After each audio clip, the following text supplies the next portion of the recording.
château de Versailles, c'est une très bonne chose.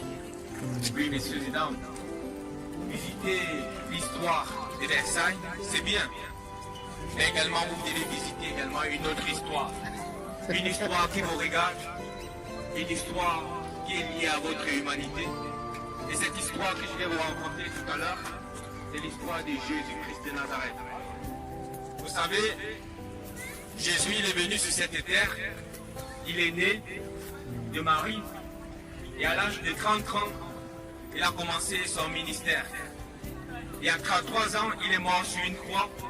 Il a fait 3 heures d'agonie pour toi et pour moi, pour que nous soyons finalement sauvés.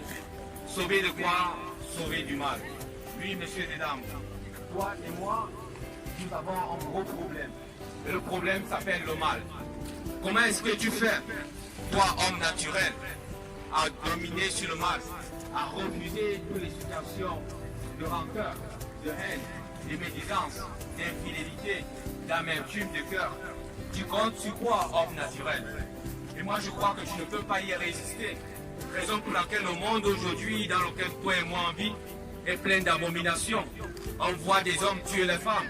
On voit des enfants frapper sur leur mère. On voit des gens voler. On voit des gens vivre dans de la misère. Mais est-ce que c'est ça qui est bon? Eh bien non. Moi, j'aimerais te dire que le mal dans ce monde, ce qu'on appelle le péché, a un nom, il s'appelle Satan. Il va toujours te menacer jusqu'à ce que tu vas quitter cette terre. Mais il y a une autre solution. La solution, c'est Jésus-Christ de Nazareth. Et la Bible dit que Dieu a tellement aimé le monde qu'il a envoyé son unique fils, Jésus-Christ, afin que quiconque croit en lui ne périsse point, mais qu'il ait la vie éternelle. Jean 3,16. Oui, messieurs et dames. Et dans Colossiens 1, verset 15, on dit, Jésus est l'image du Dieu invisible. Donc le Dieu invisible que tu n'as pas vu, il est déjà venu sur cette terre dans la personne de Jésus. C'est un ami fidèle. Il va toujours t'aimer. Il va toujours te donner des opportunités. Il va toujours te protéger. Mais également, après ta vie, il va te demander des comptes. Oui, messieurs et dames, il va te demander des comptes. Pourquoi? Parce que tu es né pour quelque chose de bien précis.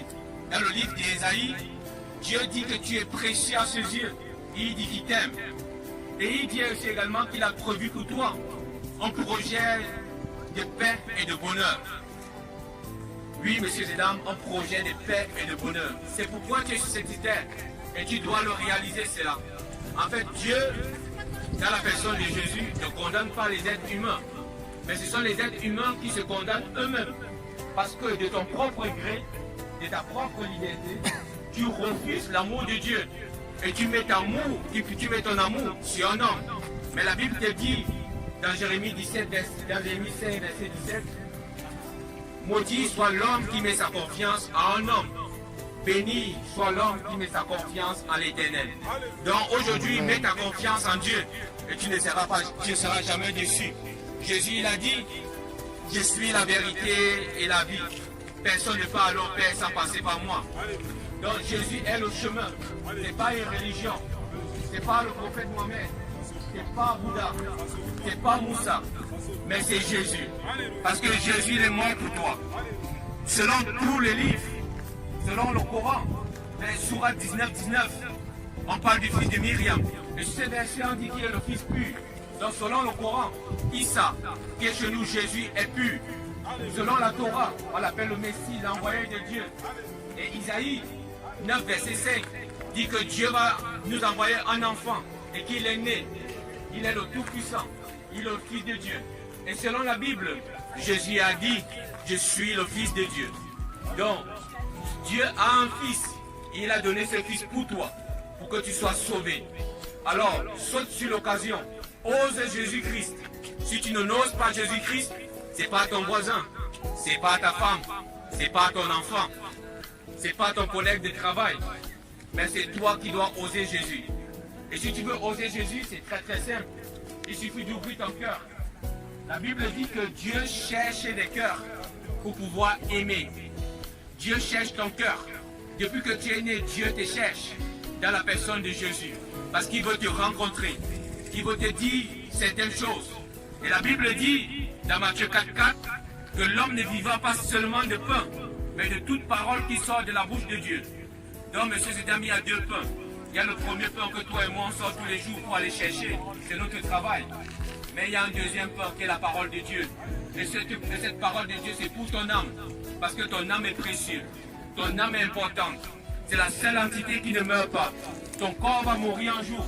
Tu vas quitter ce monde. Et qu'est-ce que tu vas amener à Dieu? Ta voiture, ta maison, tes enfants, ton travail, ta grosse montre, tes belles chaussures? Non. Tout ça va rester sur cette terre. Et Dieu nous a donné un signe. Tu es né nu, tu n'avais rien sur toi. Ce sont nos mamans, nos parents qui ont acheté des habits pour nous mettre. Mais aujourd'hui, pour peu que tu es dans des biens matériels, tu te moques de Dieu. Pour peu que tu es un peu fréquenté, tu penses que Dieu est dans la logique. Tu penses que Dieu est dans la science. Eh bien non. Dieu n'est pas dans ça. Dieu est dans la relation. Dieu aujourd'hui veut relationner avec toi. Tu es venu ici à Versailles visiter ce château. C'est bien. Mais il faut que tu visites aussi Jésus de Nazareth. Lui, il te cherche. Il est plus important que le château de Versailles. Oui, monsieur et dames, le château de Versailles va rester, mais toi, un jour, tu vas quitter cette terre. Et moi, je me permets de te poser la question devant ce château. On te dit d'habitude que Napoléon existait. Est-ce que tu as vu Napoléon? Non? Mais tu crois. Et pourquoi que lorsqu'on te dit que Dieu a existé dans la personne de Jésus, tu doutes? Est-ce que tu étais là? Non. Mais Dieu se révèle en toi, par sa parole, par son esprit. Alors, messieurs et dames, tu as besoin de Dieu. Tu as besoin de Dieu. Tu peux refuser. Mais lui, il va toujours te chercher. Parce qu'il ne va pas passer de côté. Il veut que tu le rencontres. Mais comme tu es né libre, j'aimerais dire à quelqu'un ici ce soir, tu es né libre, c'est bien vrai. Dieu respecte ta liberté. Il va toujours respecter ta liberté. Mais il faut bien que tu brises cette liberté. Et pour briser ta liberté, tu peux simplement dire, Seigneur Jésus, viens dans mon cœur. Viens habiter mon cœur. Viens prendre possession de ma vie. Viens habiter dans mon cœur. Viens inscris mon nom dans le livre de vie. Merci Seigneur Jésus. Prends tout de moi et remplis-moi de toi. Dieu qui est bon et miséricordieux, qui voit ta prière, va se manifester à toi. Oui, messieurs et dames. Et je ne crois pas qu'il y a quelqu'un ici qui va rester toute sa vie dans le mensonge, dans la haine, dans la médisance. Je ne crois pas. Tout le monde veut vivre dans la vérité. Et j'aimerais te dire que la vérité, c'est quelqu'un. Il s'appelle Jésus de Nazareth. Il s'appelle Jésus de Nazareth. Il s'appelle Jésus de Nazareth. Oui, messieurs et dames. Oui, messieurs et dames. Lorsque tu marches dans la rue et qu'on veut te contrôler, tu présentes une carte d'identité. C'est une démonstration, c'est un document que l'État t'a donné pour t'identifier. Et bien, lorsque tu vas mourir, il y a une autre carte d'identité pour entrer au paradis. Et cette carte d'identité, qui s'appelle Jésus de Nazareth. Si tu as cette carte d'identité, tu vas passer. Mais si tu n'as pas cette carte d'identité qui s'appelle Jésus, tu ne vas pas passer, messieurs et dames. Merci, messieurs et dames. Merci de m'avoir écouté. Passez une très bonne soirée.